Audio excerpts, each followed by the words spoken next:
দাদা জাতিৰ কাৰণে মাটিৰ কাৰণে গান গোৱা ৰাজীৱ খদিয়া ঢুকাইছে সকলোৱে দুখ কৰিছে কি ক'ব বিচাৰিব Rajiv খদিয়া No, it's a sad thing that আমি সহায় কৰিছো আমি এতিয়া মই তাক ইমান মই চিনি নাপাওঁ কিন্তু দেই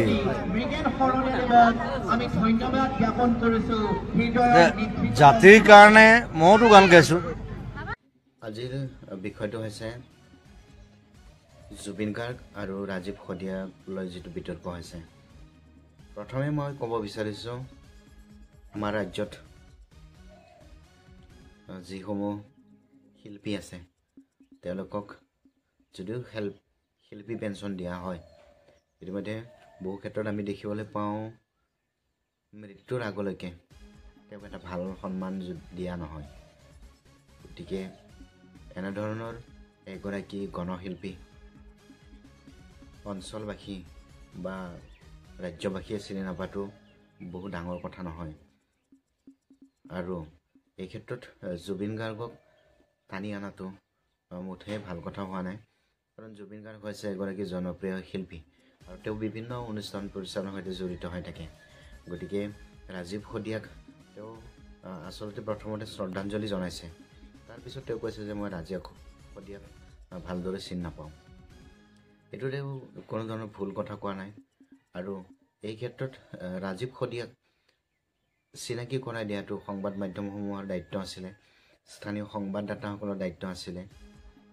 আৰু ইয়া নকৰি মৃত্যুৰ সময়ত তেওঁৰ সকলোবোৰ বিষয় বা তেওঁৰ যিটো সংগীত চৰ্চা সকলোবোৰ দাঙি ধৰা হ'ল কিন্তু ইতিমধ্যে আজিৰ যিহেতু যুগ ছ'চিয়েল মিডিয়া এই ছ'চিয়েল মিডিয়াটো তেওঁৰ গানৰ কোনো ধৰণৰ প্ৰচাৰ দেখিবলৈ পোৱা নগ'ল গতিকে আমি ৰাজীৱ খদিয়াক যিহেতু তেওঁ ইতিমধ্যেই আমাৰ এই সংসাৰৰ পৰা গুচি গৈছে আমি তেওঁক শ্ৰদ্ধাঞ্জলি জনাইছোঁ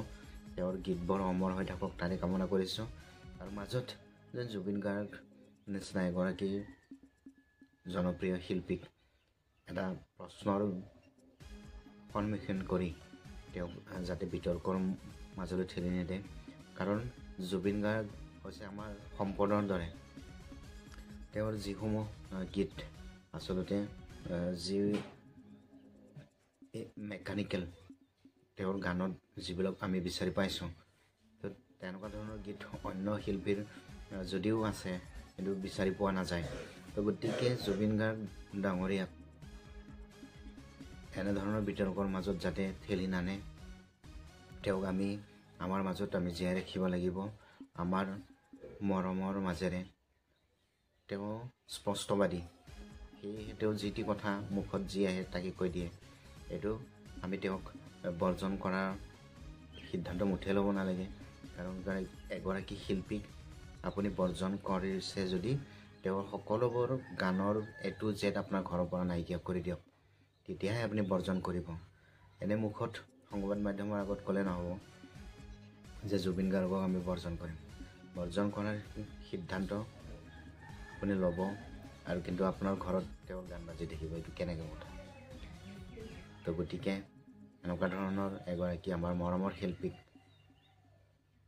অযথা বিতৰ্কৰ মাজত ঠেলি দিয়াটো মুঠেই গ্ৰহণযোগ্য নহয় আৰু এনেধৰণৰ বিতৰ্কৰ পৰা তেওঁক আমি বচাই ৰাখিব লাগিব স্পষ্টবাদী যিহেতু তেওঁ তো গতিকে আজি বিষয়টো এয়াই আছিলে জুবিন গাৰ্গক যাতে অযথা বিতৰ্কৰ মাজত কোনেও ঠেলি নানে ধন্যবাদ